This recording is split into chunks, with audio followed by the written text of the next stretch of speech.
What is up, you guys? It's your boy Sed V. I just left my job because these fools were escalating the situation, bro. I let it go, but they kept doing stuff. I was in the employee room. They were trying to make me feel uncomfortable.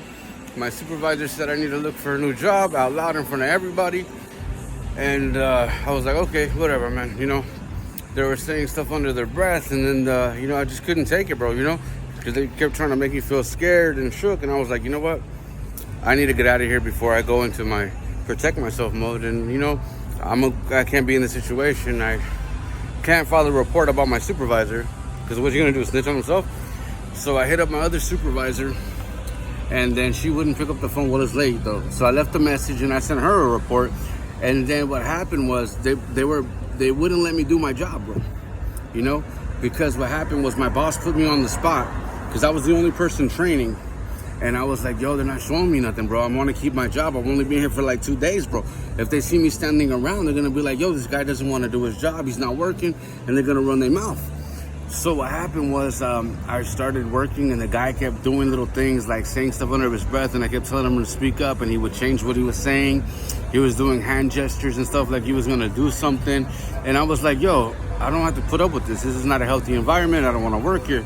So they were trying to make me angry, bro, to quit. And I was like, hey, I need to get out of this situation. So I called my supervisor, and he took like forever to come, right? So I was just cleaning the whole time, and I was like waving at the cameras and talking to security, and the lady wasn't trying to teach me nothing, because what happened was that the guy got in trouble for not training me, and I was the only person being trained, so that automatically put me on the spot, bro, because there was nobody else being trained. So who else would have said something?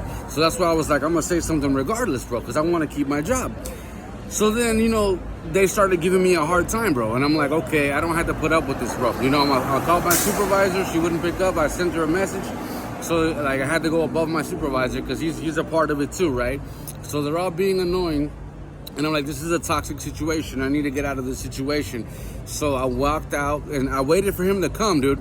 And like I was just sitting there in where the valet guy was, and I was just sitting there the whole time cleaning, waiting for my supervisor to come. And then I told him what happened, and he tried to downplay it, because he was a part of the Kool-Aid too, bro. So I got the security guard, and I was like, hey man, I'm having trouble in my section, and I can't work, because these fools are trying to threaten me. I wanted to protect myself, and I need to file a report, because if anything escalates from here, I'm gonna press charges, because if you're gonna hit me, you're gonna pay me, bro, and I shouldn't have to put up with it in the workplace. And then next thing you know, I told them, the security guard, I was like, hey man, how do you file a report on your supervisor? I can't fill out this report. And he was like, well, if you leave, you're gonna get half a point. And that's what it is. I was like, okay, I can't be here, bro, because it's gonna escalate, and there's gonna be problems, bro, because I'm gonna protect myself, and then I'm gonna look bad.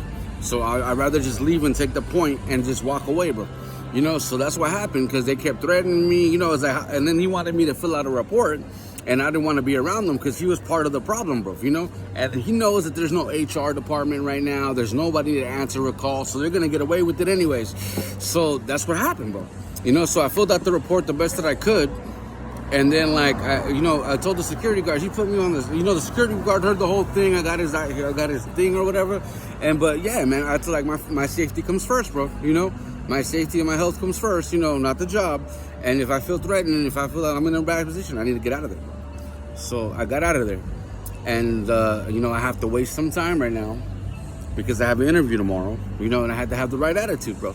Anyways, so that's what happened. So I'm going to have to wait until tomorrow to call my other supervisor to see what to do, because the supervisor and his staff are like doing things to piss people off, and people are quitting, And I'm like, I'm really grateful for everybody here on Fremont Street. The second that I said that I was in the heat, bro, I was like, yo, track me, I'm right here, bro. And like the point was for me to get angry and walk away from the job. But I did the necessary steps. I called the supervisor. I told him what I was doing. And then he wasn't going to do shit. So then I went to the security guard, and the security guard tried to help me the best way that he could. And then I saw all the lines, bro. There's no HR. There's no one to file the complaint to. There's no one to help you. So you're supposed to feel discouraged, bro. And you're supposed to give up and quit and walk away and not have a job. But I was like, why would I be mad? Because this person actually didn't do his job.